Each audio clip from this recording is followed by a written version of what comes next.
This podcast contains some magical adult language. Listener discretion is advised. And sorry, Mom. I'm going to Disney World. I'm going to... Whoa. You're not Mickey Mouse, you're a rat. Rat smack! Besides, they're tourists. What do they know? Greetings, programs. Welcome to Rat Castle, a progressive chat about Disney magic without the pixie dust. I'm Dave, and although it's spelled in the notes as DeVay.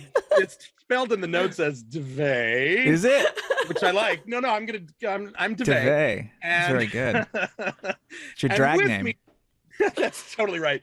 And with me today are our fearless producer leader, Nathan. Oh, hello, DeVay. And the ever sunny and amazing Jeanine. Hello.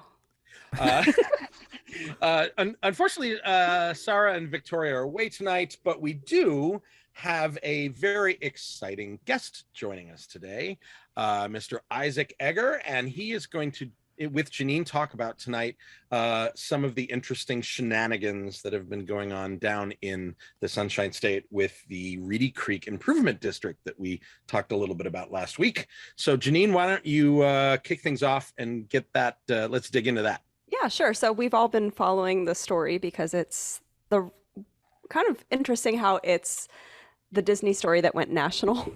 But we have Isaac here, and Isaac is a journalist with some pretty interesting bylines and running a newsletter right now that's really fun. I really enjoy his newsletter, and I'm kind of picky about that sort of thing.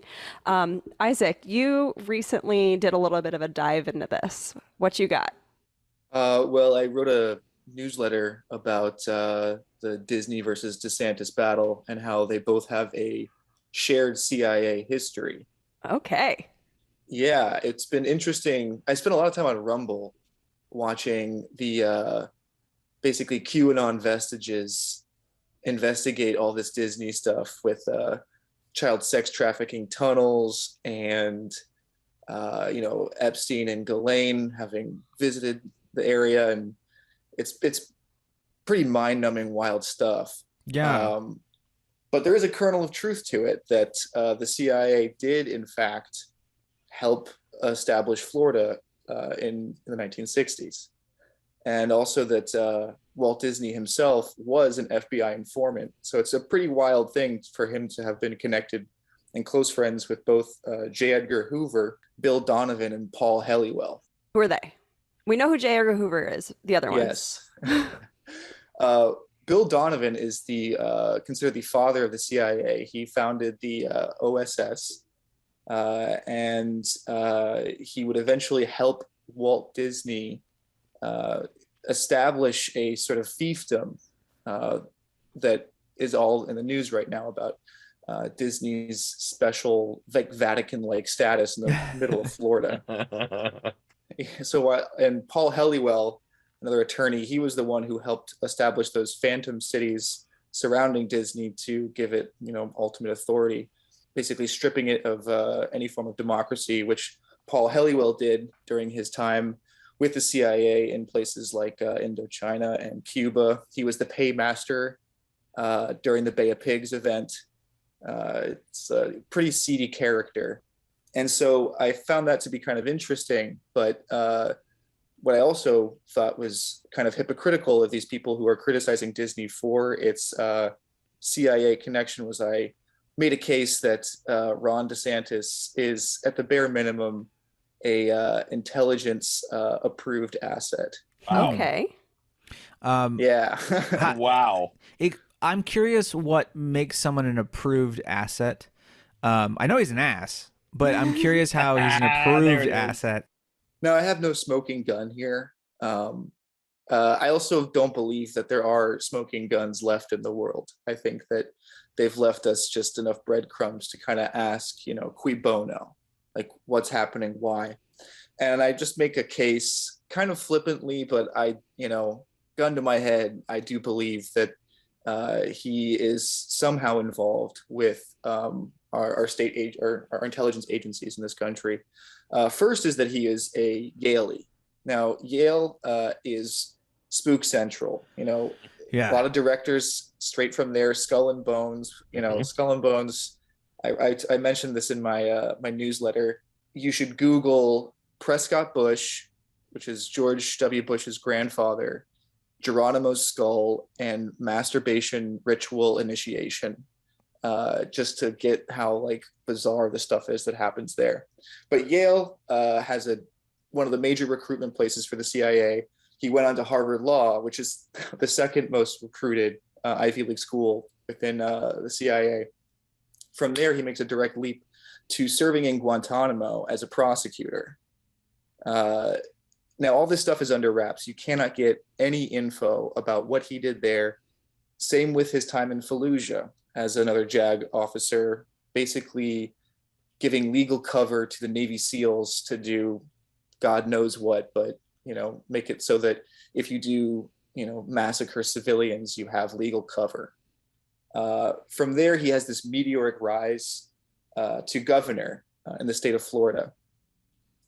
His close ties with Israel, I think, are also of pretty serious concern.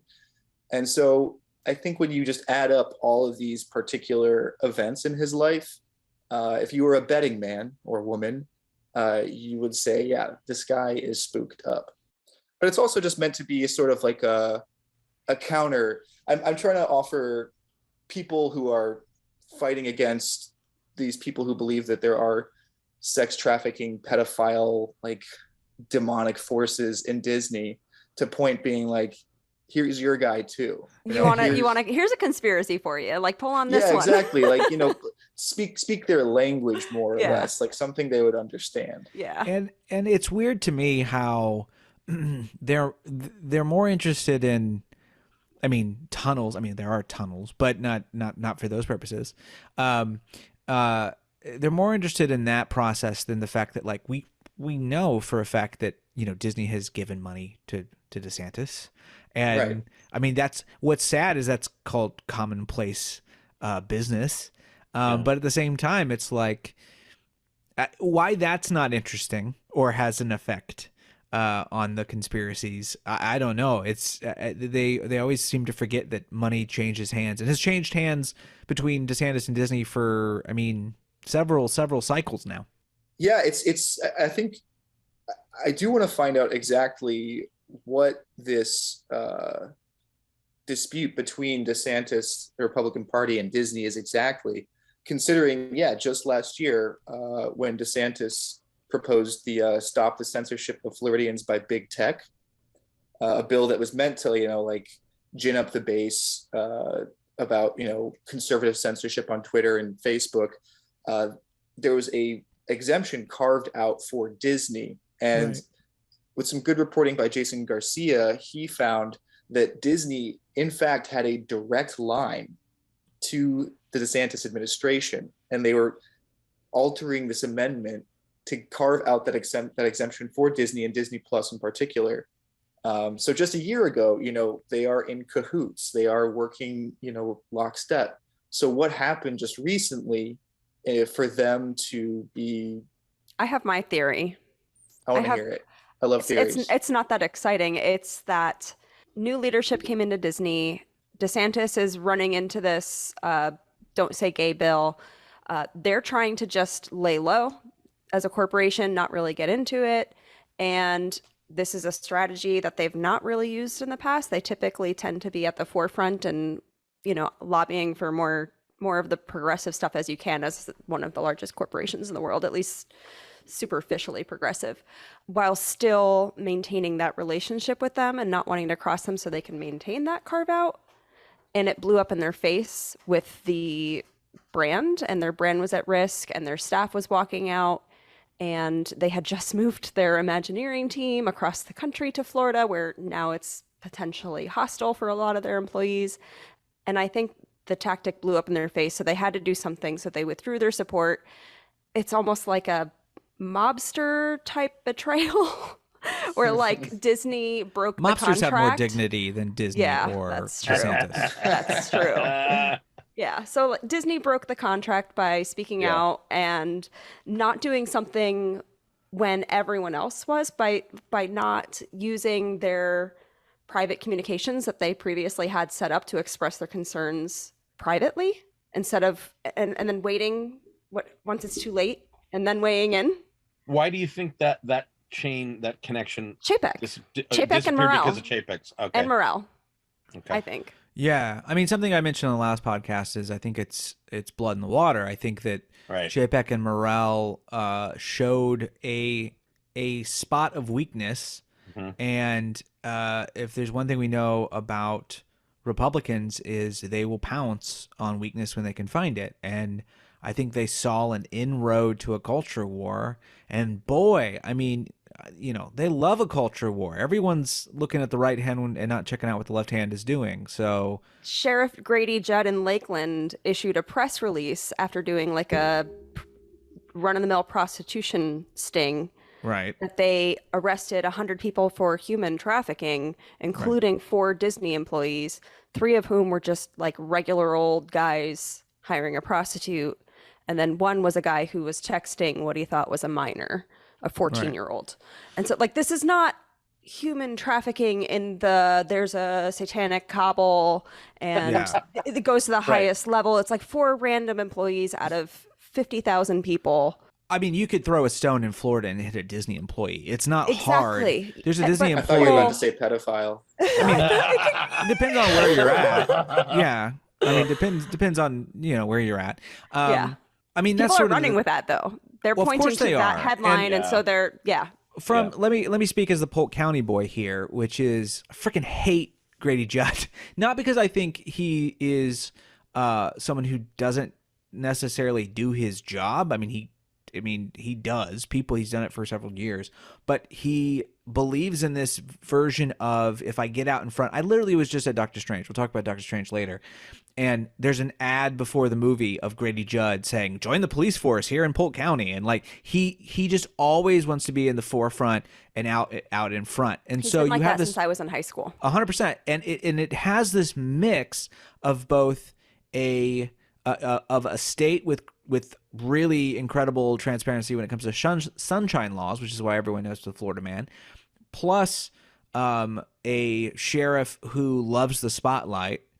So you have things that probably wouldn't make the news at all, except you have this moment where everything sort of collides and it's ammunition, for a fire that isn't very interesting, really, on its own. But Isaac, thoughts? I guess we can take some solace in our intelligence agencies infighting, maybe. It's not just leftists who are eating each other alive. That there are some factionalization there.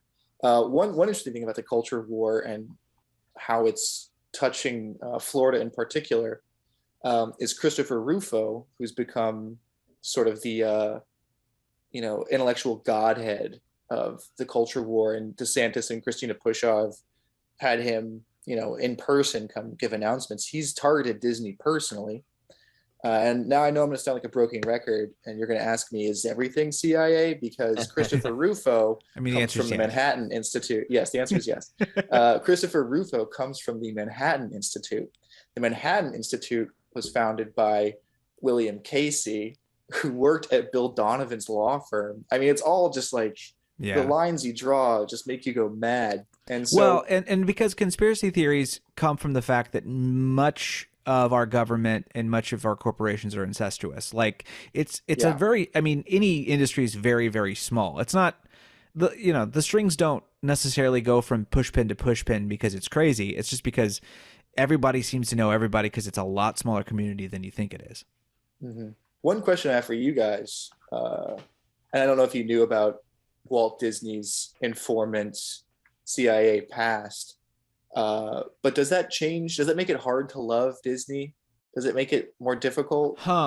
That's interesting. Kind of like watching a Woody Allen movie now, like that. Now that you know, Sure. I mean, it's the art or artist thing, right? And in each of those, everybody can make their own decisions. I'm not saying this as gospel for anybody but me, but that like two things can be true at once. I mean, that's just the truth of almost everything in life, right? I think it's fascinating to learn about his Disney CIA past. Even the Walt Disney Family Museum touches upon it a little bit. Like they don't lean into it a lot, but it's there. And yet, I also really admire the resources of that company putting money behind artistic voices and artistic development. And yes, it's crass commercial product, but there's also beauty to be had in animated films, and so it's like I don't have a simple answer to that question. Do I guess my answer would be I soberly acknowledge it. I don't sugarcoat it. I know it's there. The thing with Disney is like we all know he was an anti-Semite. We all know that he like personally ratted people out to like Red Scare committees. Disney is not. Some people really lionize Disney himself as like the guy, and I think there's a different faction of people who are like, he was a very problematic person. He set something going that took off without him and became something totally different than he ever really intended. And some people like that, and some people don't like that, and some people are ambivalent about it. Well, I mean, I drove a Ford for years, and I never thought about Henry Ford. Yeah. Who was an absolute jerk, right? And I think I can appreciate a product that is fairly, even if it has a person's name in it, fairly, distant from them at this point. So for me, I don't even really, I mean, I'm interested in the culture of it all. And I'm interested, I think there's a difference between a fan and those of us in the community who are more sociologists, and creatives and artists. And I think that's, the interesting thing. I joked on Twitter the other day that you're going to get pushed in a locker if you go to a party and say I'm a big old theme park fan. But if you go and you're like, oh, I'm really interested in the history and culture of themed entertainment, no one bats an eye. They think it's very, you get the girl. Now. Well, yeah, sure. Sure. Hello. 100%. That didn't happen 20 years ago when I got 30 years ago. I got in the industry. Yeah. Also, if you go to some parties and you say sociological, you'll also get beat up for that. Yeah. As well. This is why I don't go to I parties. don't know what parties. True. Yeah. I don't know what parties. Well, and that's much better stay home. I mean, that's the thing. You can't say Disney fandom and literally mean all of it. Right. My view of Disney park fandom is a very specific view, which is about a cross section between sort of the art and theater and a little bit of the sociological development, but the sort of artistic development and innovation, architecture and city planning innovation. Right. Which is not all good. Right. There's complicated, and there's some really good pieces about that. If you haven't read a book from the early 90s called Vinyl Leaves, it's very cool and very much a period piece of Disney in the late 80s, early 90s from a sort of public development, public works, public spaces kind of thing. But that's not what everybody else looks at. People are like, oh, I love Marvel and I love what they're doing in the parks with the Marvel characters, or you love the princesses, or you love the turkey legs.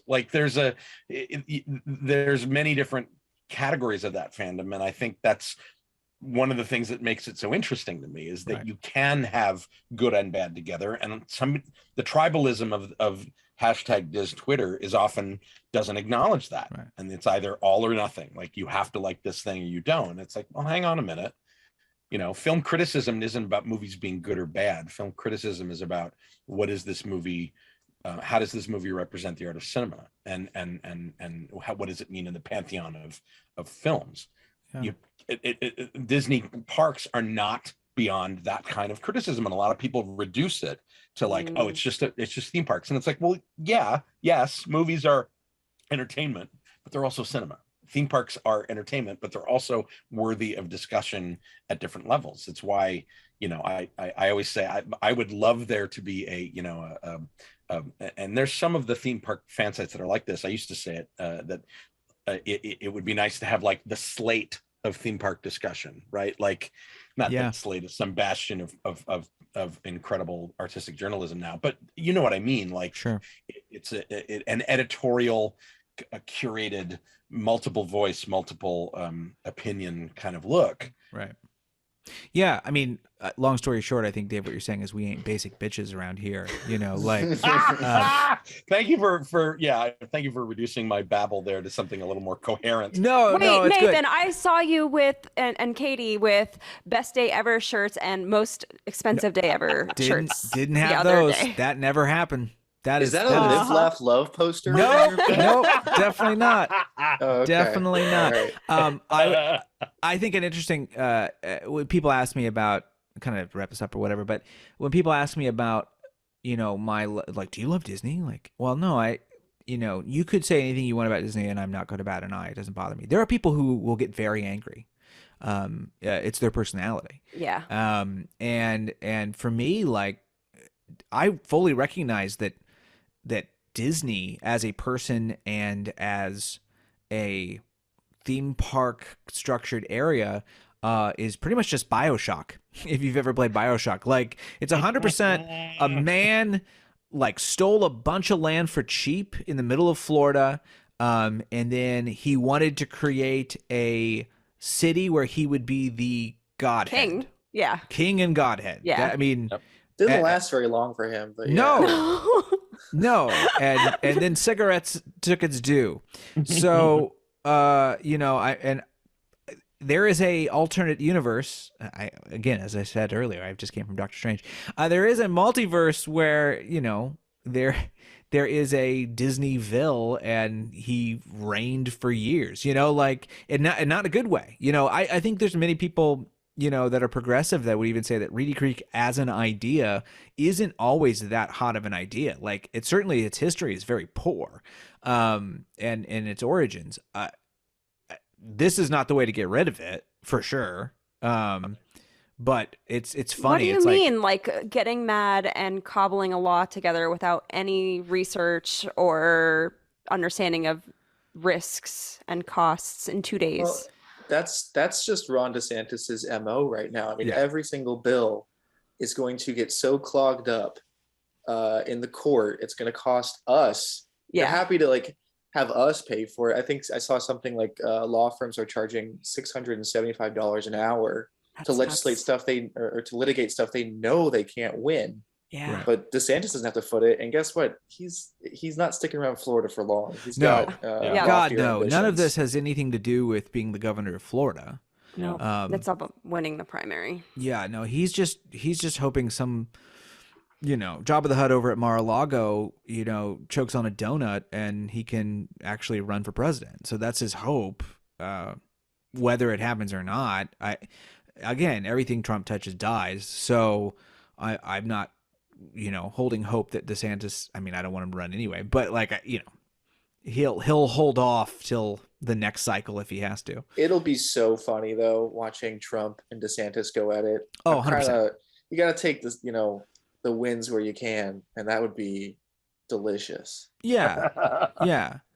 Everyone loves to see the feral dogs that piss on your yard finally fight each other to the death. You know, it's and that's great. to me, you know, as someone who's not a big fan of Disney, that's where it's been a weird thing watching Disney fight DeSantis, and I mean, ending the Reedy Creek sort of exception. To me, that's just like, that sounds like a good thing. Like, as someone who, you know, doesn't want corporations to Right. know, basically be their own sovereign states. You know, so I feel kind of conflicted. So I guess I wrapping up my time with you guys, do you think it's a bad thing for the Reedy Creek to disappear, like the exemption?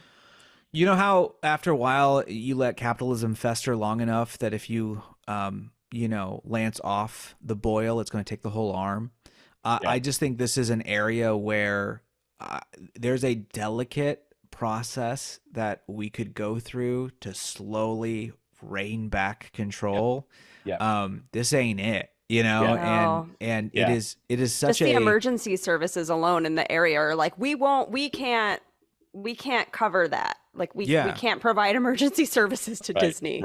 Right. So this should never probably have happened in the first place. Yeah. Right. But at the same time, it is now what it is, and until we can take care of it in a smart way that doesn't cost, you know, the proletariat, you know, then we should keep as is. Because I'd rather have Disney paying lots of money for taxes than putting it on the common man at this point. But I mean, this is because we're at where we're at, I think. It's weird because the agreement, Disney pays their standard taxes, and then they pay for the things that the taxes theoretically should have covered because they want it done to their standards. And so, like, it's mutually beneficial to the surrounding counties and Disney in that the counties are not footing the bill for this thing. And so it's like, okay, Disney has the autonomy to pave their own roads. Is that so bad? Yeah. Right. My answer that Isaac's question would be yes, but not under these circumstances. Does it need to change yet?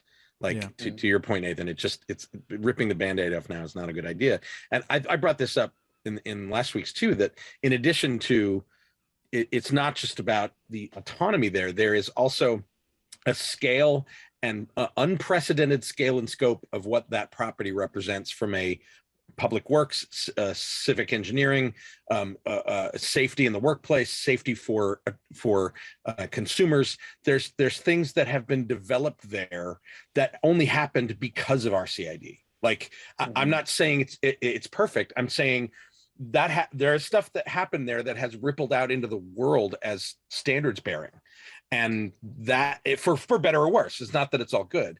It's just that that can't go away like that, because if it does, how those things are established going forward on that property will be problematic. They're going to have a lot of challenges if it goes away overnight. Yeah, I guess it's just I can't ever imagine a near future, even 100 years from now, any leftist with the political capital to end this sovereign state within Florida. Right. So it's going to be it's a violent end, but at the same time, it's kind of like this is like the best we got. You know, I can't imagine another time. Yeah, and I think if it was like it was like everything, all of them at the same time, like we're just getting rid of the concept and we're getting rid of the idea. Villages ain't getting rid of the villages, you know, like there's clearly a political reason for doing what they're doing and setting the date for all the districts before this date. And like, come on, like it is politics. Politics are, as you've said, are going to get wrapped up in court. I don't think it's going anywhere. Disney's lawyers don't think it's going anywhere either. Yeah, no, it's all for show. It's just theater. It's pop. Yeah. Isaac, before you do leave us, though, I am curious from the standpoint of a Floridian who is not into Disney, really, right? And you, as we say around here, Orlando especially is Detroit, except it's not possible to move the car factory. Though people, for some God knows reason, think that you can just move Disney World. Like how do you think like the normal Floridian thinks about being part of a company state that is so wrapped up in a single industry? Well, I guess I find that question hard because I don't think there is such a thing as a normal Floridian. I think that true. When people find out I'm a born and raised Sarasota guy, I'm like a rare species, you know. Like, oh my God. Because what I think has happened is people from all over the world have brought their cultures to Florida. I am typically an open borders guy, but I really want to close the border to Florida. Just no more people here. Build that wall between Georgia, Alabama, Florida, please. Yeah, we want it north, not south. We're not concerned about south. Don't get me started on this. I was on the other side. After having lived in Cuba, there's like Miami. One of the silver linings to climate change is that Miami will sink into the sea. But that's a whole different conversation. So I think that one thing I've been noticing is this influx of Midwestern culture. You know, we used to think it was like New Yorkers, and they're definitely like a more East Coast, there's an East Coast migration of Northeasterners there, but it's the Midwest. And I think Midwesterners have no problem with this whatsoever. No. I think that Disney perfectly aligns with the Protestant Midwestern like idea. Or it did, at the very least. Yeah, it did, right. Until So 2 months ago. but I guess I feel like I should give Disney theme parks a fair shake. My father indoctrinated me at a very early age. He said he would never, ever take me to Disney, and he kept through with that promise. So, I'm getting older. I'm actually getting more open-minded, and you guys actually make a very good case for something. I do love people watching, and my It's friend, the best for that. It's the best people watching ever. if you guys haven't seen Most this, of the reason. my friend Chris Maggio, he's a photographer. He did this amazing Disney photograph series of just like this grotesqueness to it, like just like caked out, sunburn, like bright color. It's like really cool. I would highly recommend checking Chris Maggio out. Yeah. But yeah, I think that there aren't enough people with a sense of Floridian identity for it to make a difference against Disney. I think that Disney was here before I was born. So in a way, like it has, more rights than I do of more Florida history. So I think that it's part and parcel now. I don't think you can separate it from Florida any longer. No way. Which is, again, goes to the story. If you were on Twitter when this news broke, and for some reason all these people parachuted in with this fantasy of Disney just moving. You could move like the Lego part, right? So like, there's a Lego one. Yeah, Legoland you could probably. Legoland, it is already you other. could move. Yeah, it's other places. So there's a template for that. But yeah, I like how Legoland's impartial. Legoland is like Switzerland. It's just it doesn't. A much poorer Switzerland. Yes, absolutely. Isaac, if people want to, if people want to read your stuff, where can they find you? Well, my newsletter can be found at www.subkit.com/apocalypseflorida. You can follow me on Twitter at Isaac ISAAC_Eger EGER on Twitter. Or if you like shit posting, I have an Instagram account called at gluten_daddy. And I make funny memes there, oftentimes of Floridian nature. Well, thanks for joining us, Isaac. I appreciate it. Thanks for having me. That was a lot of fun. Yeah, this was really fun. Fun Thanks, Isaac. perspective. All right, Isaac giving some respectability to this puppet show over here. Wait till you Awesome. see his Instagram. I already signed up. Like I'm scrolling through it now. Like whoa, I'm loving it so far. This is the other side of what we normally talk about, which I love. All right, let's move on. Jeanine, the Finding Nemo musical has been rebooted somewhat, correct?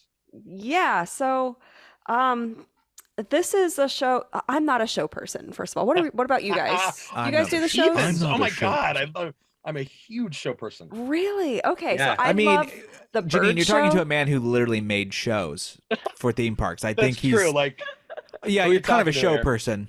Yeah, I'd say A so. A little bit. I'll watch it once and then it depends. If it's got robots in it, I will go multiple times. If it's That's got fair. humans, and and it depends for me too. Like if it's the Beauty and the Beast sing along, that's just a time waster to get kids to stop fidgeting. Like no, I'm not there. Yeah. It has to be something of substance for me. Yeah. And The certain Lion King shows, show. yeah, the Lion King It's show, fantastic. and Yeah. I'm also a parade guy. If it's a certain kind of parade, if it's just a cavalcade of characters, yeah. no thanks. Yeah. But the Paint the Night, sure, I'm down. Yeah. Spectacle, sure. But I do like a good show if there's some thought behind it, and it's not just like here's a medley of all the songs from the movies we want you to stream on Disney Plus. If it's Right. more than that, Like I'll be Frozen into sing it. along or some bullshit. Yeah, like that. yeah. I think you might be a little disappointed with this news. Really, because I love the original Finding Nemo musical. I thought it was Yeah, so this one's weird to not too see an bad. original. Well, it wasn't a musical movie, so it's like, oh, they wrote songs for this and told the story in song, and there was some very clever things, and I love puppet craft like they did in that show. And it wasn't perfect, but for a theme park show, I was really impressed. May I say that I'm excited for this one because I didn't really like the original. I never saw That's it. fine. That's fine. Here's why I completely agree with all you're saying when it comes to the beauty of it and the acting, and it's incredible. The problem with Finding Nemo is it's a depressing movie, and when you then truncate all of the most important bits of the plot into a 20-minute section, Well, it was or 40 originally minute, 40. yeah, 40-minute section. Now it's Guess going what? to 25. Yeah, guess what you get at 40 minutes? You get the highlights of tragedy, like back to back to back to back. It's like, oh, Nemo's mom dies. Oh, Nemo, Yeah. like Marlin thinks Nemo's dead. true. Like it's just back to back to back to back to back. Like we left it, and Katie looked at me and goes, "That's a friggin' bummer." And I was like, "Yeah, it kind of is a bummer when you push it all together and you kind of you don't Suck have as all the much joy out of jokes it. and stuff." 'Cause, Yeah, it really, really relies on like Dory yeah, to keep 100%. it from being dour. So what's this new one about? This one is shorter, and it looks like they're kind of upping the technology aspect, and I Yeah. think relying on less like people running around in costumes. Maybe You mean paying less people? Is that what you actually are saying here? that's what I'm getting at. Yeah. Yeah, so it is the initial investment that will withstand COVID-like scenarios when you can't hire people. Sure. And yeah, it just uses like more screens, LEDs, large. There's like a 32-foot long submarine and a fish tank volcano that's going to be 15 feet tall. That's kind of cool. So it should be neat. It sounds like a little bit more of a investment in the set. Yeah. And it's almost a little over half the length of the previous one. I never saw the original. My son would never sit through that. Nope. That park definitely needs, more stuff to do. And, sure. And but I do understand why they would cut the time. It's unfortunate because it was a really nice show, but hey, if it's still a good show, a short show is still a good show, and they get twice as many butts and seats. So, which is what counts. Yeah, the line would get insane. Yeah, Like that Yeah. show. the queue right, would yeah. take up the whole Right. like a bridge between Asia and Dinosaur Yeah. Dino Land. So I'm sure that's a capacity decision of why they Yeah. did that. As long as they're actually going to have more shows. Yeah. That's the key. That's Sometimes true they cut if 'em, they're right, going to keep right. the same schedule, which is insane because if you have fewer cast, like just run it. I Right. would say also that aside from the show specific stuff like the submarine and the volcano, if they've added more tech to the theater, that is also future proofing the theater so they Sure. can do more different stuff in there later after So we the can That's bring show. Tarzan Rocks true. back. Oh my the God, way it Tarzan Rocks. Oh, that show with the skateboarding monkeys. Yeah. Anyway, let's talk about something else that's wild. Janine, you have another great story for us. Yeah, this is an interesting one. This is honestly the kind of story that makes me intensely uncomfortable because it's Yes. very clearly an exploitation of Disney's sunshine laws, like you said. Mm-hmm. Like it's just sensational because it's Disney, but if it happened anywhere else, it would just be whatever. But But it's also some- wild. But it That's is why I put wild. it in here. It is wild. It's not the possession that I think is interesting. It's the next part. No, it is definitely like people. Okay, so here's the deal. A guy apparently walked through Disney security with a gun hanging around his neck In a pouch. and in a pouch Yeah. around his neck, not which like was immediately not like the flagged. trigger has a string Yeah. like around. This is not like Yeah.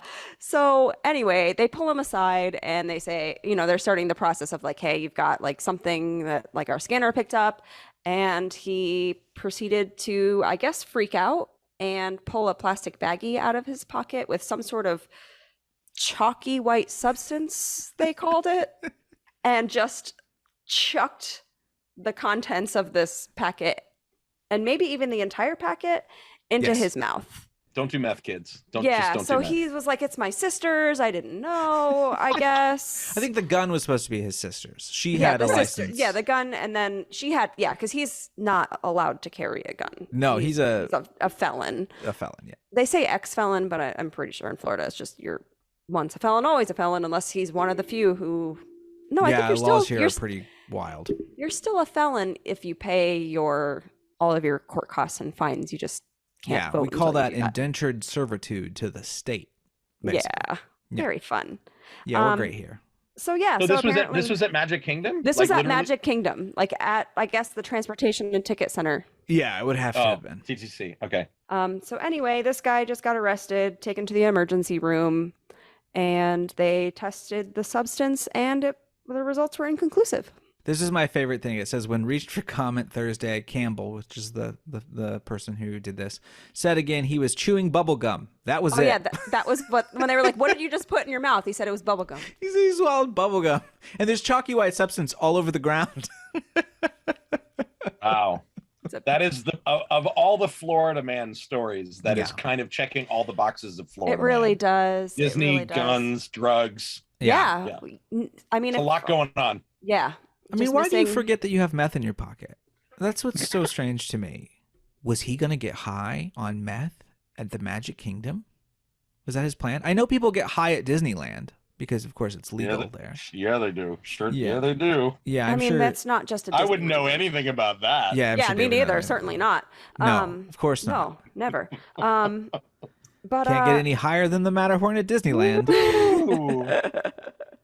But anyway, yeah, okay, so what an that's- experience. Yeah, that's a good Watching time. the Country Bears on meth, that would be something. Oh God.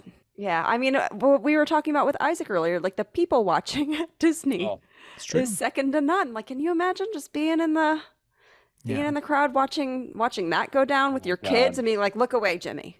Yeah. Don't So, look." and just so we're clear, I don't want to be the shame police here. I don't care what you have, and I don't care like necessarily, like that's fine. And I think we treat felons poorly in this country, especially in this state. Yep. The funny thing is getting to the ticket and transportation area and being like, forgetting you have a gun on you. And then you forgetting- have meth on you. Like Yeah. that for me is really funny because that's a long ass walk, unless the tram's running, which I don't think they are yet. All the way over there, just to not remember that you have that on you. Yeah. It's forgetful. You know, that's And like I it's said. wild because there's so much logistics to getting into a Disney Yeah. park these days. Like, you've got to have a ton of money and the executive function to make a reservation. Correct. And like meth heads can do it, I guess. Right. Which is cool. Good for them. Gang, as I always have said, you can skip the ticket and transportation area. All you got to do is get breakfast at the Polynesian, and you can park there. So you can put your meth on your pancakes like the rest of us do, and do that in the morning, and then you can just take the monorail right over. Right? It's much easier. I'm making notes. Meth on pancakes. Meth on You pancakes. still go through the metal Got it. detector though. Got So it. don't try to be smuggling your No, you don't go through a metal detector until you get on the monorail. That's what I mean. At the Yeah. Poly. Yeah, the Yes. monorail. So you can At the- smoke as much meth as you want in the Poly, and ain't no one gonna know about it. You heard it here first. All right. Local let's, podcast endorses meth consumption on Disney property. let's move on. I mean, I don't from, endorse it, but Florida. speaking of man. places you can eat, Yeah. So Nathan, you went to the EPCOT Connections Cafe that we talked about last week. How Yes. was it? the meth was wonderful. No, so yes, last time we talked about kind of some concerns that we had about it, which it looked a little airporty, and that you were concerned about sound because it didn't have Sound all was the my big- clothing barrier Yeah. that the store has. None of that stuff was an issue. The moment I walked in, it was a real wide, large. It was just a very high-ceilinged, beautiful area. Sadly, the construction walls are outside the windows right now, but when those are gone, you're gonna have a great view. The best way I can say is like if it's an airport, it's like the international terminal at a really nice airport, and it's more like I don't know, Google headquarters. It's got that sort of like hangout vibe. There's charging stations on all the chairs, and That's cool. there's wireless Yeah. ones too inside That's of cool. the the food was great. I had a chicken sandwich. My wife had a salad. She had the General Tso's chicken. It was huge. That's funny because I was looking at Carly Weissel, her Instagram, and she went at one point like 2 days ago and loved the food, and then went Yes. again today and got like 2 pieces of lettuce and like a stick of something. Well, as we always say, you always want to go and check out Disney eateries the first week or two, because then they start cutting back. All the reviews are done, and so they start redoing portions. So I don't know how it's going to be, but here's the thing: chicken's not going to change. The chicken was still really, really good. They had a non-dairy shake. It was like a kind of a mango coconut lassi sort of vibe. That sounds really good. It was really good, and the Starbucks was really big. The cool thing in the morning too is the Starbucks is open, but the restaurant's not really active yet. So the half of that place is just sort of empty, and you can kind of go and sit anywhere you want. It's real nice. Oh, so there's separate. Nice. Are there separate lines then for Starbucks and for the restaurant? Correct. Yes. Okay. There is a if you think of it, the whole building as a square, they share a kitchen. I mean, Starbucks doesn't really have a kitchen, but right. And they're on opposite sides of each other. So the employees are back to back, but in a wall in between. The really cool thing about the eatery area, the cafe, opposed to the Starbucks is pretty normal. It reminded us the line situation is very much like Magic Kingdom. You have two lines and you kind of go through, you pick one, and it's standard, but big. And the eatery area, though, the cafe area, you can see them making the food. It's all open. So unlike I don't know, cosmic rays, where everything feels like everything is on top of your head. Everyone's really close. You can see the people making the food, but they don't have a lot of space. None of that. It didn't feel like that at all. I felt pretty relaxed in line. There was plenty of space, plenty of room. Watching them, everything's they don't have ceilings, right? So there's no ceiling for them besides the top ceiling like us. There's just kind of barriers in between. And then their whole kind of bakery sort of making dough stuff area is a glassed off area that you can kind of just sit and look at them making stuff. And it's that kind of really nice open kind of atmosphere. Sound was not a problem at all either. There was no echoing. Those baffles that are at the top, the wood baffles, not only are they interconnected, but they also can move during the day to change. If they want to bring those apart so they can get up in the ceiling and fix wiring or something, those move. So they have a lot of control on sort of sound waves in that space. The mural is also very, very beautiful, and pictures really don't do it justice. It's a very, very big one. There's a beautiful little three-legged lamb on it being held by a lady. Now, I know some people have told me, well, one of the legs is tucked underneath and you just can't see it. No, it's a three-legged lamb, and it is the cousin to our five-legged goat at the Contemporary, and I will hear no that's where the extra leg went. Yes, 100%.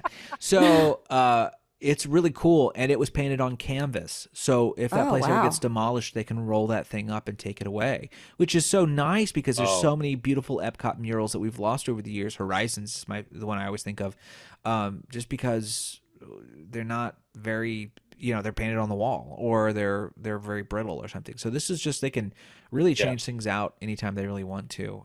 It's a very cool space. I really liked it. The more I see pictures of it, the more I like it. It's actually nicely appointed, and I think that the interior design choices are good. And like I said last week, when I said it is a little airporty, I don't think that's necessarily a slam. Because for me, airports usually represent sort of interior design of the moment, efficiency, high throughput and capacity, comfort at that level of high throughput and capacity. For the better airports. People complaining that it's not themed. My question is what was the theme of Communicore before this? Because the 90s stuff like Mouse Gear and stuff was kind of not great. No. And it was fine for a brief moment because it was colorful and everybody, it was a facelift, but it didn't age well. And so, and airports by design are meant to sort of last in terms of feeling contemporary and comfortable. So yes, it can be a little stark, but the more I see photos, the more I think, no, there's some really lovely color touches. I think the lighting in there is awesome. I think the open windows is really great. I'm excited to see it when I go. Yeah. No, I kind of surprised me, to be honest. I mean, I had seen stuff too. but if the new aesthetic of Epcot is high ceilings and lots of space, I'm game, because I don't get it. I think, like meth, nostalgia is a hell of a drug, and too many people, I think, are like, oh, Electric Umbrella, and it's like, that place was dark and carpeted and gross. And this is the opposite carpet of that. Smelled like French fries and Coca-Cola, basically. 100%. It still does. Whatever landfill it's in. It smells like McDonald's in there. But I was really impressed, and hopefully, Jeanine, you'll get a chance to see it soon. Yeah, I'm excited. It'll have a good view, though, of the new festival center, right? And the new plaza. Yeah, so the new, was this today? I think it was today. Yeah. We tape on Thursdays. We record on Thursdays. So that gives you an idea. There's new concept art that got released, kind of a redo of the other side of the Epcot kind of main area. Well, not the entrance, but sort of the kind of after, I guess, Future World Central kind of is the best way to put it. And the festival center that they were going to do, the multi-level festival center, is no longer happening because of budget cuts, probably due to COVID. And instead, we're getting a kind of a reimagined vibe. It is going to now have what they call, there's going to be a newer building there that holds, well, not a newer, it's going to have to be kind of a whole new thing. They're going to have Mickey and Friends in there, and then there's going to be what they call Communicore Hall, and then there's going to be an open, kind of an open concept area with a stage called Communicore Plaza. And that area will house events and things, and then Communicore Hall will have a bar, and some other stuff that they kind of can retheme. If you kind of remember, does anyone remember when they had, I think it was the arts. It might have been, no, I think it was food and wine, when they did the thing with the science foods that was inside. Right. Which was great. I love that one. I'm trying to remember the name of it. A lot of liquid nitrogen.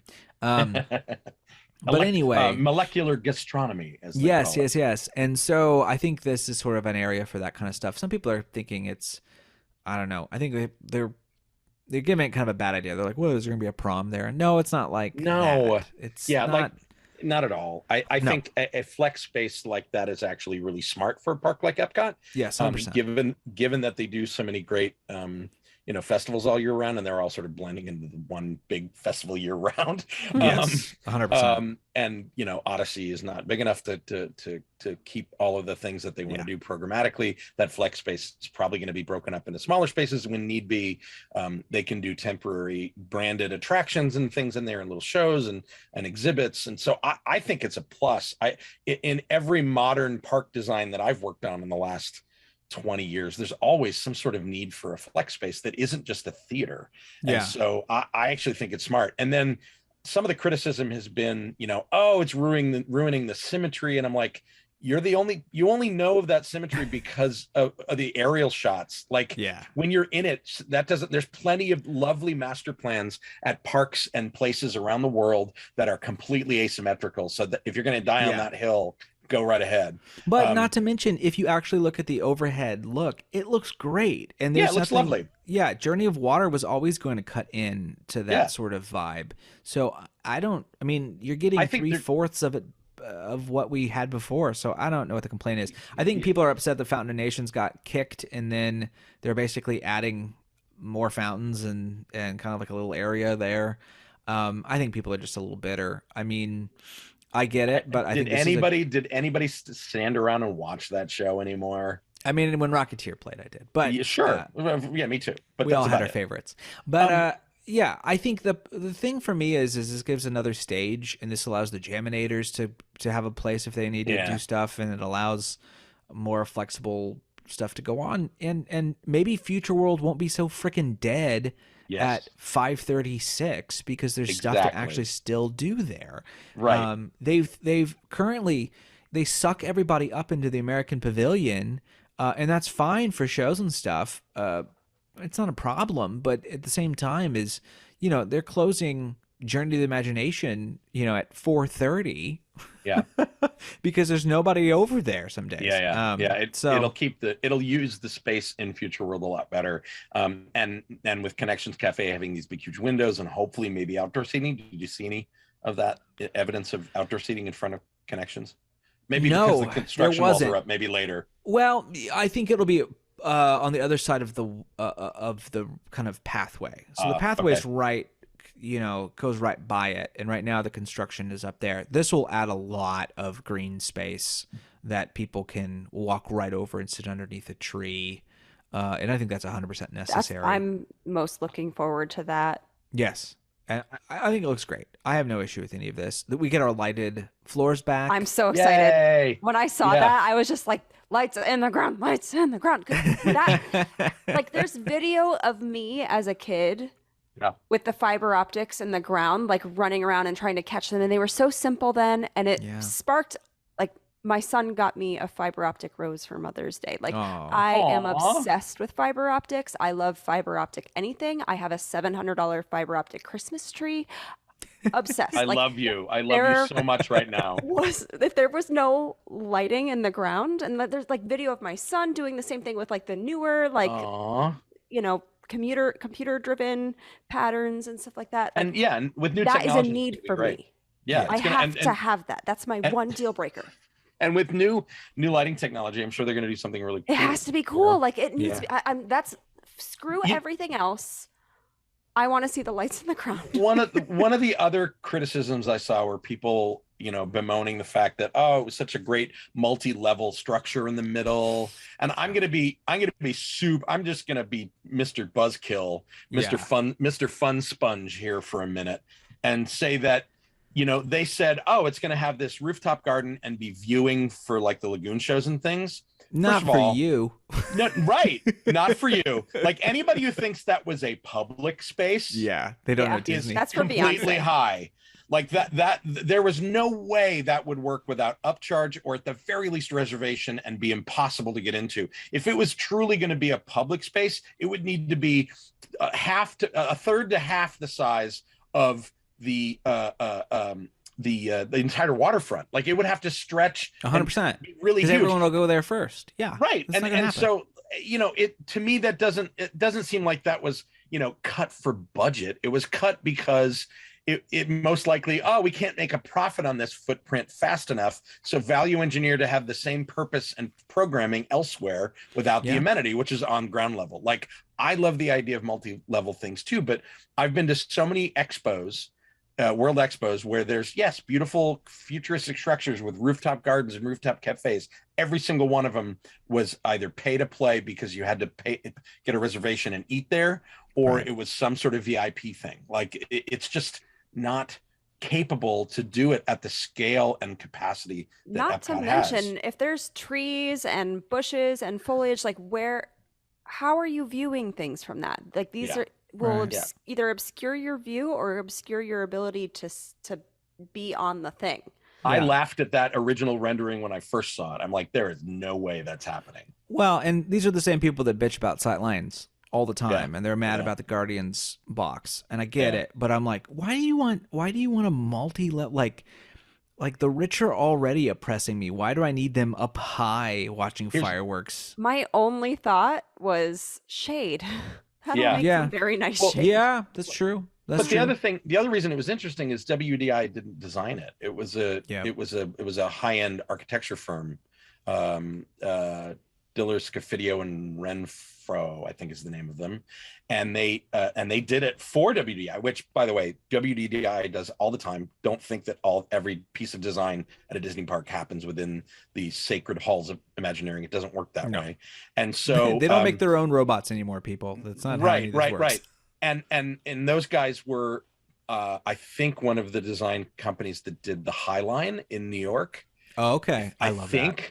Which is great, but again, the High Line doesn't have the capacity, doesn't have the throughput necessary that EPCOT does. So yes, the High Line's lovely, but it probably does, a couple thousand a day, maybe. So and on a busy like holiday weekend, maybe 10 or 20,000 a day, maybe, if that's a lot. EPCOT needs twice that. So like, I get it, it's a beautiful piece of art. It was never real. No, there's no way. No. But for those who want old school EPCOT things, the Guardians of the Galaxy Cosmic Rewind is attempting to thread a very delicate needle with their new released merchandise for the ride. And much of the merchandise has a old school EPCOT vibe. So their mugs look like the old EPCOT design. But of course, instead of, I think it was a Beefeater, if you remember that design, everybody. Yeah. Now it's Rocket and Groot. They have shirts that kind of look like old school EPCOT. Those shirts are fantastic. There's a cute one that has the ship that's outside of the place, Spaceship Earth, and then their ship, the Milano, and it just says spaceships on it, which I think is very funny. And it says Guardians of the Galaxy, and it has like the classic like Outrun 80s graduated solid color block lines. Yeah. And the palette is like teal and orange, and it's really pretty. There's a little purse. Great. There's a little like shoulder bag purse that looks like an old school Walkman. Yes. It's fan service catnip. I get it. And some people love it. Some people are complaining. You also see the people complaining about the footage of the pre-show that leaked that really leans on old school nostalgia. It's like, are the people that are going to this park now, really going to know? And the whole joke is made out of the fact that Quill's excited to ride things that no longer exist. And the performances are so bad in that pre-show. Like, that would be my problem with it. Like, who was on set directing them? Because it's terrible. But whatever. It's fine. If it makes a couple people in the audience laugh and it's only like a 10-second joke, then whatever. Right. But if it like is the running gag, that's like, oh my God, stop beating that dead horse. Yeah, I don't know. This is fine. It seems in the vibe. There's another line of gear that's kind of punk oriented. It's more Yondu. Yeah, it's that kind of stuff. And they have Yondu's like head thing. Yeah, there's all sorts of different things, and I think it's cool. I don't know. It's one of those things where, it's like, just give me the regular. Someone said this on Twitter where they just said, I just kind of want the original shirt. Can't you just give me the original EPCOT shirt? Like you guys are so terrible at doing this stuff, because I've been wondering that. Like, why can't they just drag the design that's already been done and slap it on a new t-shirt? Right, exactly. Like, I bought a EPCOT t-shirt not that long ago, in the last probably decade and a half, that was like vintage looking old EPCOT logo. It was the old EPCOT logo, and it was on that distressed kind of printing that looks like you've had the shirt since 1982. It's like, why don't you still do that? Yes, I have one of those shirts too. Yeah. Their last big anniversary, they released a mug with all of the symbols, the original symbols on it. Right. It was great. Right. And my thing when I see all this stuff is like, I like it, and I'll probably get something. But at the same time, it makes me wish for the stuff that I'm not actually getting. my price possession shirt wise is, I don't know, maybe 10, 15 years ago, I was at lunch at Imagineering, humble brag, with a friend who was working there. And he's like, let's go to Mickey's of Glendale, which is like the employee Imagineering Disney store. And they had a series of t-shirts that were black t-shirts with the EPCOT one. Each shirt had one of the EPCOT logos on it. And that's it. No branding, no words, no nothing. Wow. Yeah, they were so great. And I didn't buy the pins, and the pins now go for crazy amounts of money.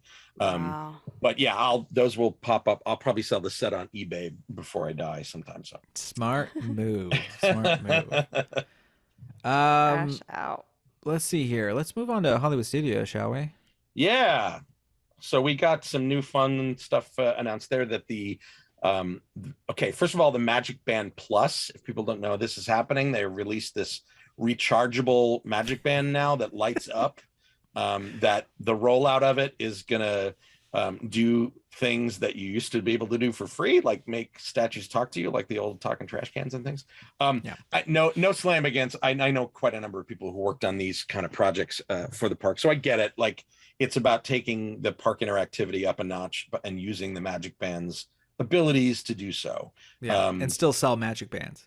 Right, and still sell magic bands. Let's not forget. Yeah, but they there sort of are forgot when they put right. everything on the app. They were like, "Oh shit, we made a lot of money off of magic bands. Why did we?" I mean, supposedly, with the exception of sort of the 2 or 3 different bands of RF, like everything that's in a magic band, your phone can do now. Yep. So why don't they just do that? No. But you can't sell that. So all right. But the you guys on the East Coast are going to get the first sort of attraction/story experience with the Magic Band Plus, which is the Star Wars Batuu Bounty Hunters experience, and it's going to be, along the lines of the EPCOT World Showcase Adventure, basically. Yeah. Because it does use your mobile phone as well. It uses the Play app, and evidently you go on little bounty hunter excursions into the park, where you look for people and find clues, and like your phone is like a heat scanner, and so I think it's going to be a little bit of AR, or at least faux AR, or something like that. Pokemon Go. Little Pokemon Go-ish, yeah. So I will professionally, I will wait to see what it's like to give my own impressions of it. But what I will say is the dearth of activity and activation and kineticism of that land is a problem. And when they cut off, and when they, like, I love it. It's beautiful. I love both attractions. I love the activations they do have with the characters, but it's lacking. And that's because we all know they cut a lot of the entertainment. And hopefully that stuff will start trickling back in. Disney, please put some of that back, because you built all the infrastructure for it. And from what I hear, they'll roll it out eventually. But this gives at least baseline level something that isn't just the Play app game, which is a little, like, I've played it to the point where I can't really play it anymore.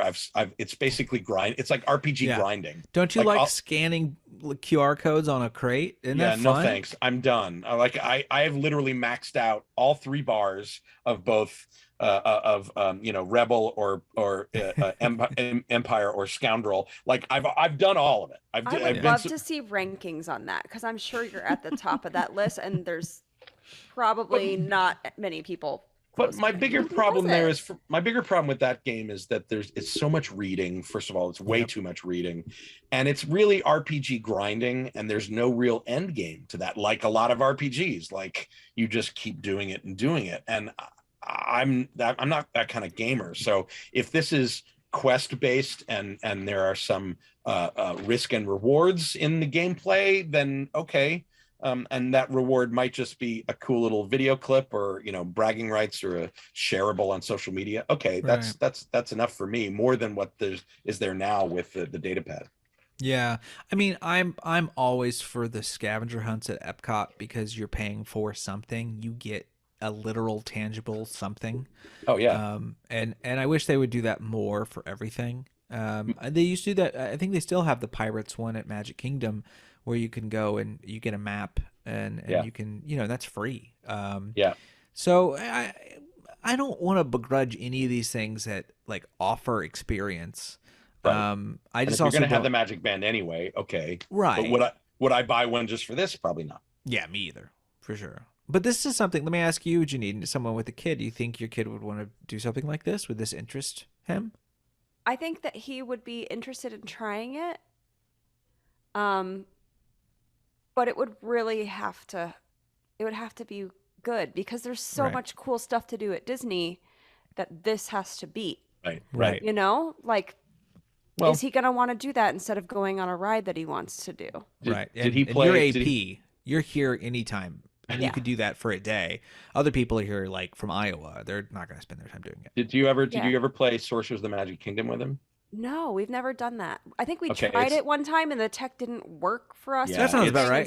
Yeah. That's about right. I mean, here's the thing that, to me, that's the kind of thing that you add to a park that's not primary attraction. That's like families who have a 7-day vacation. Yep. It's something to do late in their vacation. And that's viable. If the parks want to spend money on that, they should.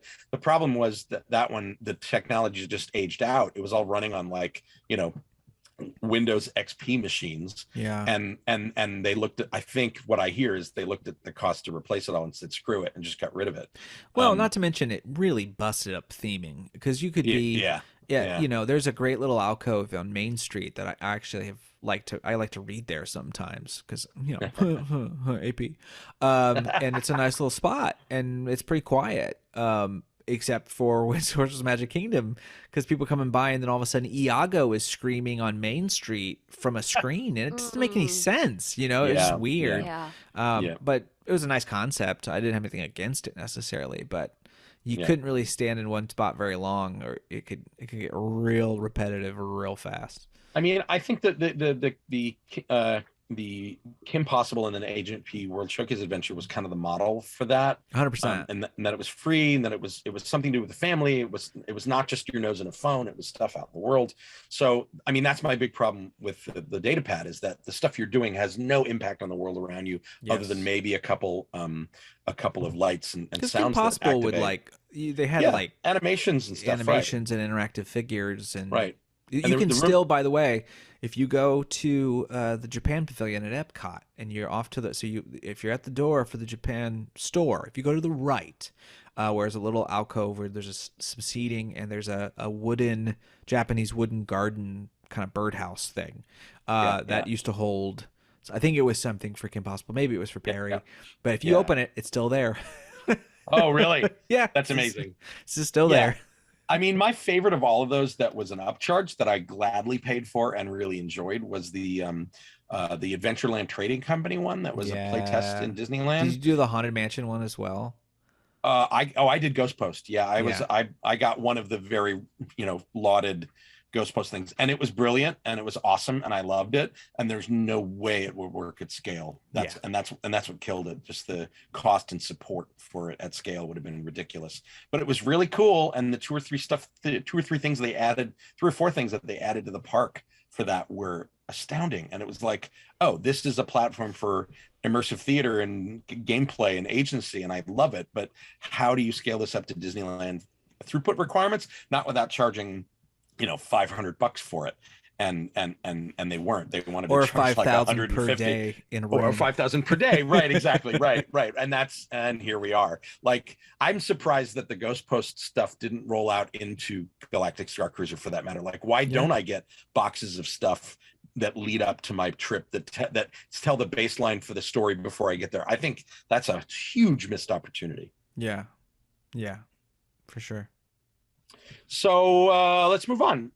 So that'll be fun. I will definitely come out and see that for sure. I'll get work to try to pay for it for a research trip, in air quotes. But the next big Star Wars thing is that the launch bay is returning to Disneyland in California, or is it returning to Hollywood Studios as well? No, Hollywood Studios. I'm pretty sure. Okay, so was it both? It is for both. Okay, returning for Star Wars meet and greets, which is, it's in Disneyland. That's a little weird because Galaxy's Edge is actually, no, wait, both parks. What am I saying? Yep. So it is a little weird that you have in-world stuff like Galaxy's Edge and then not. I don't have a problem with that because I still get to take a picture with Chewie regardless of which land I'm in. So, well, this article just says studios. It doesn't say Disneyland at all. Oh, okay. All right. So that makes, I mean, at least there's some distance between the land and that there's less of that at Disneyland. So yeah, true. I mean, and again, is it that not enough people can get their picture with Chewie anymore because he's now roaming the land and there's no set times, whereas here it's guaranteed? I bet you that's probably why it happened. Maybe complaints from guests like, I want to meet Star Wars characters and I went to Galaxy's Edge and didn't see one. Yeah. Well, my thing is they have harped on for so long, well, we can't have the Mandalorian in Galaxy's Edge because it takes place at da-da-da-da-da-da. You can do it here. And we're going to, and you hear these rumors of like, oh, well, there's a garden where you'll see spirits of people from the past and then some meet greet area. But, look, if you're going to let me finally meet Grogu, just open the damn thing, because they are so behind, and it's mostly because of COVID, but they're so behind on getting meet and greets for these newer Disney Plus Star Wars shows. You make the launch bay the Star Wars Disney Plus area, and just that's what you meet. You meet the Inquisitor. You meet you meet people from that. I think Darth Vader, fine, or OG people if you want, but if they're going to use it for that purpose, until they're actually going to do something with the animation courtyard, which clearly they're not, which should have housed Runaway Railway, like, fine, at least I get to meet Grogu or something, hopefully. Yeah, I didn't think of that, but that's actually a really valid point, that it looses them from the binds of Galaxy's Edge to be able to still show off Star Wars. Jeanine, is your son into Star Wars? He is not really into Star Wars, but he did like cry with joy when he met BB-8 at Launch Bay when he was. Oh, that's Because we all love BB-8. Loved BB-8. Yeah. Cannot. It's so weird because like he can't tell the difference between BB-8 and R2-D2. They're like the same interchangeable thing to him. But he does he have it. like robot face blindness? Is that? Yeah. Yeah. Yeah. I mean, his biggest exposure to Star Wars is he watched a little bit of Clone Wars, and he played a lot of Disney Infinity. And we had all the Star Wars characters on Disney Infinity, which Disney bring it back. I loved Disney Infinity so much. I still have all of them too. Yeah, we have a bucket. We have like 100 of these figurines, and Well, if you ever want to get rid of the Chewbacca one, let me know. I'll buy it from you, because I have the Han Solo, and I've always wanted my Chewbacca one just to have them on my shelf. Oh, But God. yeah, we definitely have. they're gorgeous. They're just pretty They're to look at. so good. Well, yeah, I love that those figures had such a cool design too. They were sort of chibi and sort of edgy and and it was that's a hard thing to do, to create a universal look for that game and yet fit in all the Disney characters. It was kind of brilliant. Really impressive. I remember I had heard the reason all that got canceled was not because it wasn't successful, it's that it was a marginal, not a margin high enough, that it was like it made 14% that year, the year after it debuted, and they wanted it to be 15, so they canceled it. And it's like, well, they all went. I mean, there was the Spyro one, and there was toy to game. It's Lego Dimensions. Toys to game was the category, and that kind of died after a while. Yeah, it went from electric guitars to toys to game, and whatever the next thing will be, we'll find out. But I never got to meet BB-8 at that meet and greet. I hear it was adorable. Our friend of the show, Jeanine, was one of the first people in there when they opened it, and posted about this today or yesterday on May the 4th, and asked it was the first person, one of the first people in, and was one of the first people to ask, "Can I hug him?" And the attendant sort of shrugged and said, I guess. And he did. He put his arms around him, and BB-8 leaned his head in and made a little soft, it was magical. It was adorable. And he posted they posted a picture of that, and I was like, oh, my heart. So good. Yeah. It was really impressive, despite the fact that he was like enormous. Yeah. Jeanine, does your son like Pocahontas? Because we got bad news. He's never seen it, I don't think. Yeah. Well, I mean, this in the category of surprising no one. Yeah. In the category of thank God it's about time. Yeah, because I mean, when did Fantasmic in Hollywood Studios open? It was like late 90s, maybe. Yeah, I think so. Okay. That's so what jumps out. I'm a Fantasmic snob in that I really like Disneyland's, and I'm not a fan of Florida's. California. You all are like this. You're all like this. But part of, because 98, by the way, 98 is when it opened. 98, because I got there and it was like, I wait for the Mark Twain steamboat to come in, and it's this tiny little float that comes in. Whatever. I'm sorry, not 98. 92 for Disneyland, 98 for Hollywood Studios. Yes. Right. And there's just and again, it's a problem of scaling it up. It's a bigger space, and filling that space with visuals. It's much more impressive in the Rivers of America, only because of the scale but I remember when that canoe ballet fired up in 98, I'm like, they are not doing this. What? It's not that I was offended. I was just like, I can't believe you think this is a piece of entertainment, because it's literally like in the movie they're all killed in battle. Like this is not a fun cultural exploration for indigenous people. It's like just playing Two Brothers in the middle of Fantasmic or something. Exactly, like what is this weird historical? It's a weird fit, and I haven't watched the movie since it was first in theater, so I don't know. I mean, I'm assuming it doesn't hold up great, but I don't know how. I can't be the judge of how culturally insensitive it is. I just don't think it ever worked in Fantasmic because it was a weird bit of spectacle that made no sense with the story of Fantasmic, which is Mickey's imagination. You know, and it wasn't that popular. Right. You think, and I get it. Like you would think that it feels like one of those things that they go, and this is the spot where we're going to constantly update. We're going to have the Pocahontas one, and then we're going to have the Atlantis one, and then we're going to have the Lilo and Stitch one, or whatever. And our Home on the Range segment is going to be, wow, so wonderful. And they just never did. You know, like it just never happened. And it just got stuck. Because you're right. Like I know some people that love Pocahontas, and I think it's kind of one of those last ones that stick until like Mulan, but it doesn't really hold like a lot of cultural weight. So it is weird to have this massive show at the end of the day and then a whole segment devoted to a thing that everyone's kind of like, did I really? see that the Pocahontas segment was like almost 5 minutes? It's crazy. Yeah. That is a lifetime. Yeah, it's ridiculous. So, I mean, I am not surprised it's going to go because it was always kind of out of place in that show. But let's move on. Next thing we have is Speaking of things that are going away. Speaking of things that are going away, the Tokyo Disneyland Space Mountain, as we know it now, is going away. It's not going away entirely. They are just giving it a refresh. And having been to Tokyo Disneyland a couple times, you know, their Tomorrowland, even though it was built in the 80s, suffers from the same problems in that it got really dated really fast. And so, sure, the classic Space Mountain shape is still there, but the building itself and the queue especially is not great. And I don't know if people have seen the concept art for the new reimagining of Space Mountain in Tokyo, but it looks like metallic soft serve. It looks like Chunky Tron is what I've been Chunky Tron. Yeah, like if you remember that, do you guys have those? They have this at California Adventure for a while, but there was the soft serve machine that sort of puts flavor against the vanilla. That it's like a syrup that. Oh, sure. Yeah, they have that at the Harry Potter. Yeah, and it's like on the edges, ice cream shop. right? It's like on the edges. Yeah. That's what it looks like. It looks like blueberry. It's like vanilla soft serve with the blueberry swirl glowing. But you know, and I'm in a good way.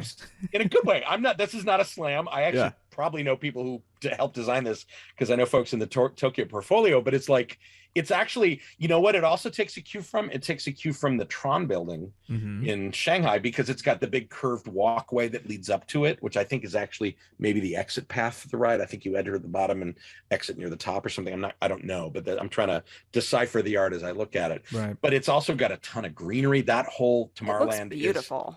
That Tomorrowland is a parking lot. It is asphalt, you know. So wow. I looked at it and thought, well, this is a huge upgrade, but people are making fun of that shape. And I'm like, it's fun. Yeah, it'll look better in person. It'll look better in person. Yeah. I mean, it's not the OG, so I don't care. Like, let's do it. Like, fine. Awesome. Sure. What do I care? Like, I think the only one that needs to say that the other parks aren't just trying. Like, I want to have something to aspire to. Like, I want a reason to want to go to Tokyo when I have Disney World in my backyard. And international travel is so much better now than it was in the 80s. Yeah. That we all, I mean, Tokyo was never made to have American audiences come see it. You know, like that wasn't the thought process back then. And and they have, I mean, Tokyo Sea shows kind of them doing their own thing, but I mean, Tokyo Disneyland is a carbon copy, and or it was until they've kind of done their own thing, and so I don't have an issue with this. I mean, you have Paris has their own Space Mountain, and Tokyo will have their own Space Mountain, and we'll keep the OG down here. And I mean, Disneyland is supposed to get a huge Tomorrowland refurb.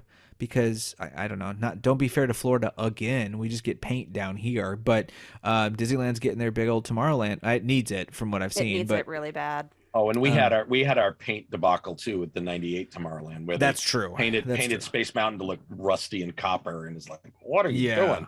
Yeah. So I mean, maybe Disneyland will also get something fun and kind of a new vibe. I'd be all for that, but no issues here. No. Speaking of things that are going away from Disney, more things going away. Jeanine, tell us about the fate of Mr. Jeff Morrell. Jeff Morrell. This is a guy. Goodness. I've named, by the way, the EPCOT mural we talked about earlier. right? With the three-legged sheep. I've named that sheep Jeff after Jeff Morrell because he's the sacrificial lamb. So, I love you. yeah. And that is canon now. That's Yes. canon. Jeff. So Jeff, Jeff got put on the map like his third day working at Disney by accidentally leaking opening dates for Guardians of the Galaxy. Yeah. Impressive for a communications guy, not gonna lie.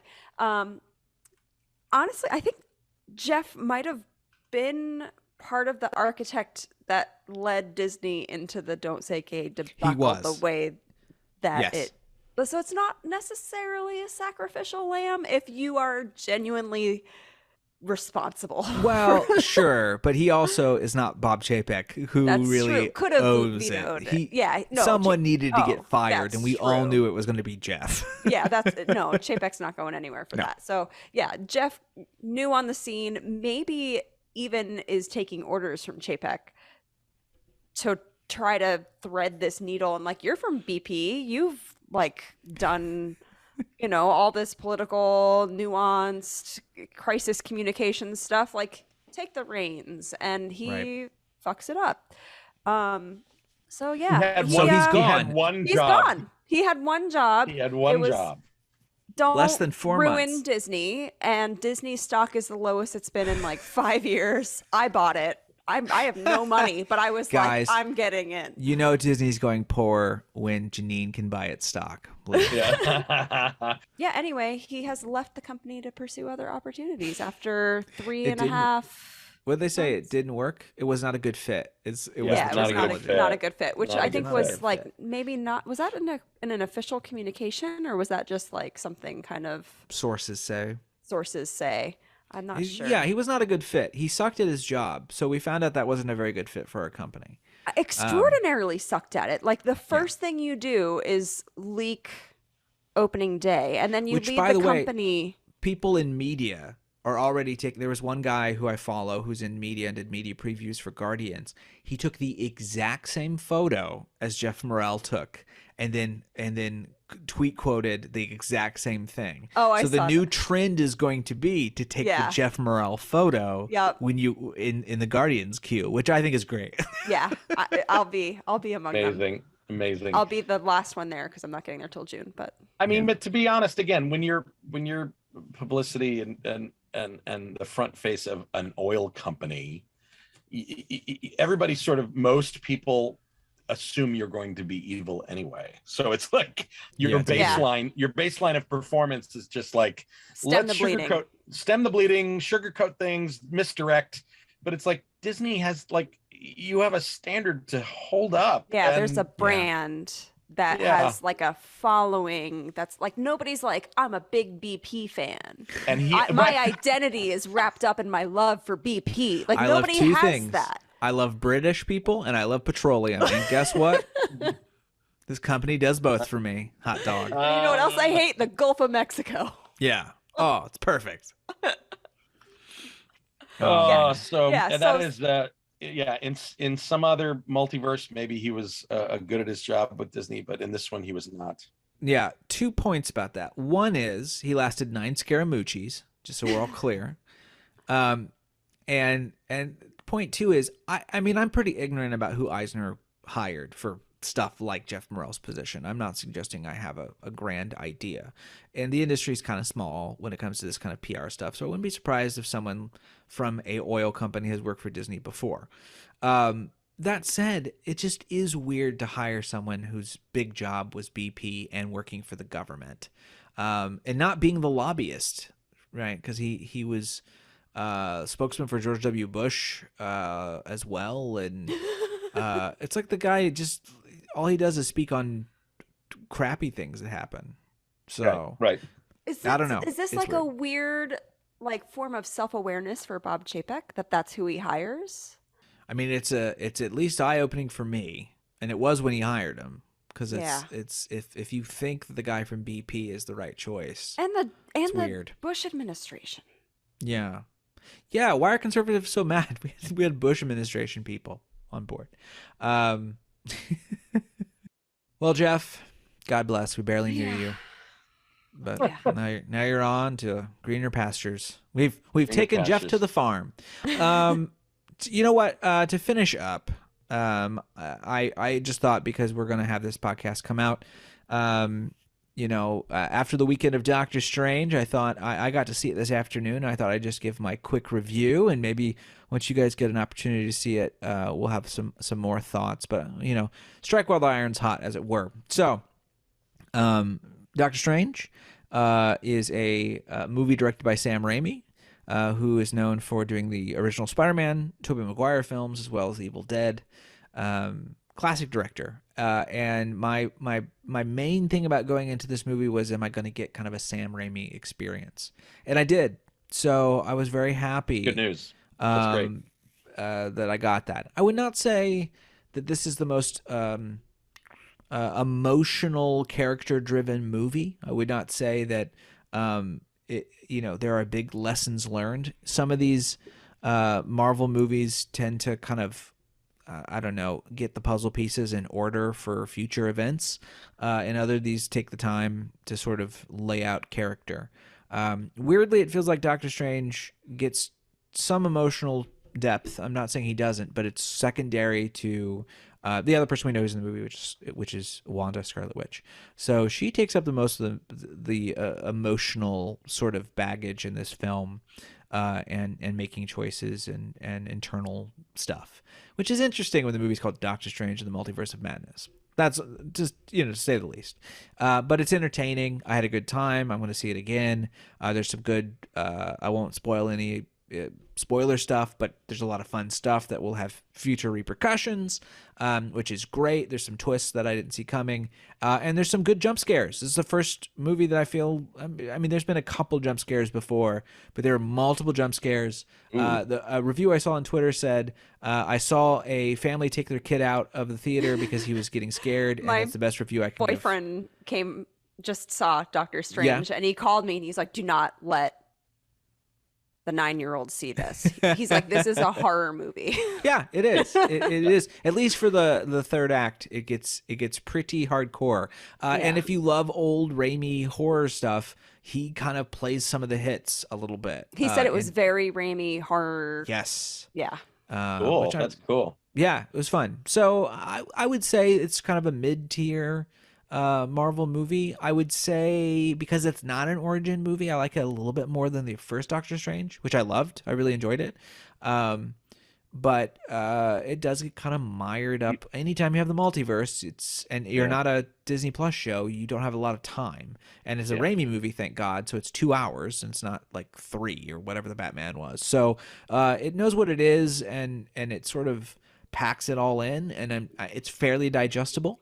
And hey, if you want a good time at the movies, it's a good time. So the Ash Williams cameo at the end, that seems a little egregious for Sam Raimi to include. Just the actual character of Ash Williams. Yeah. Thank you for getting that, Nathan. The one person that's listening to this, that is Bruce Campbell, who starred in The Evil Dead for Sam Raimi. Wait, there's a cameo? We all know that Bruce Campbell. Kidding. I'm so kidding. Well, Bruce Campbell does get a cameo, because Bruce Campbell always gets a cameo. Yeah, that's in every Sam Raimi movie. Not as Ash Williams, of course, but yeah. Okay. Yeah, he was in all 3 of the Spider-Man movies, of course. Yep. And, yeah, no, there's let me just put it like this. He gets a great cameo. It's a lot of fun. And he gets I think a line that'll stick around. So, you're just happy to see Bruce Campbell. I'm always happy to see Bruce Campbell. I'm happy to see Bruce. Same.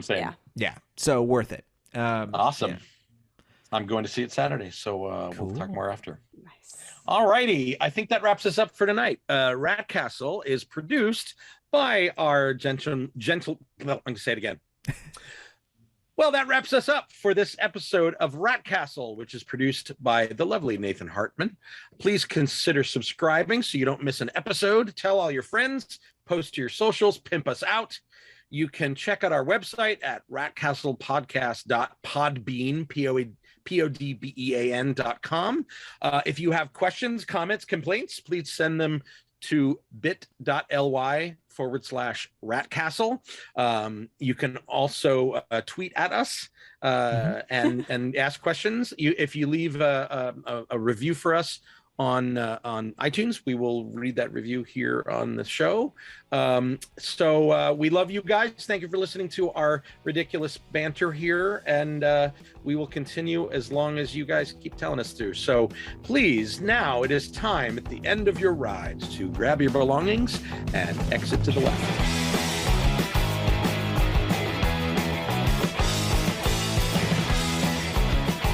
Will you stop this foolishness? What forces would you like to see? Will you get out of here?